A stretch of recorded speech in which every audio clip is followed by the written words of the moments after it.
nggak sih kamu merasa kamu itu punya pendapat, tapi malah milih untuk diam? Takut dikira aneh, takut diserang, atau takut beda sendiri? Nah, di video ini aku bakal bahas terkait dengan fenomena spiral of silence lewat kasus-kasus yang terjadi di Indonesia di sektor transportasi dan logistik. Fenomena ini dijelasin dalam teori spiral of silence atau spiral keheningan.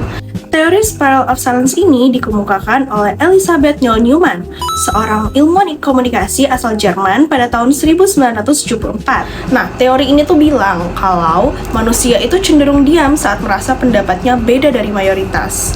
Kenapa? Karena kita takut dikucilkan. Akhirnya yang mayoritas makin didengar, yang minoritas makin hilang deh. Dalam kondisi seperti ini, banyak individu akhirnya menahan diri dan memilih untuk mengikuti arus yang ada. Dampaknya, pendapat yang sudah populer akan semakin sering terdengar, sementara sudut pandang lain perlahan tersisih dan jarang muncul ke permukaan.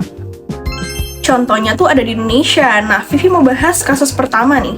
Ratusan sopir truk pernah demo karena aturan odol, over dimension overload. Ribuan sopir truk hari ini melakukan aksi long march di sepanjang jalan utama di kota Surabaya untuk menyampaikan 6 tuntutannya. Di antaranya adalah menolak regulasi odol, menuntut keadilan hukum dan perlindungan bagi sopir truk. Nah, pemerintah tuh bilang aturan ini penting buat keselamatan jalan, dan mayoritas masyarakat itu setuju. Tapi di sisi lain, para sopir nih punya ceritanya sendiri. Mereka merasa aturan ini tuh bikin mereka rugi karena upahnya kecil, biayanya tinggi, dan mereka tuh sering jadi kambing hitam. Karena suara mereka jarang didengar, mereka akhirnya turun ke jalan. Demo ini tuh menandakan bahwa bukan cuma protes, tapi ini tuh cara mereka untuk memecah keheningan atau spiral of silence. Next, ke kasus yang kedua. Kasus yang kedua ini tuh lebih tragis, yaitu tenggelamnya salah satu kapal di Danau Toba. Nah, kapal yang harusnya muat sekitar 40 orang, pada akhirnya tuh diisi sampai 200 orang. Sebenarnya banyak yang sadar kalau itu tuh berbahaya, tapi mereka memilih untuk diem. Karena mungkin takut dianggap ribet, takut ditinggal, atau mikir yang lain aja berani, ya udahlah aman aja berarti.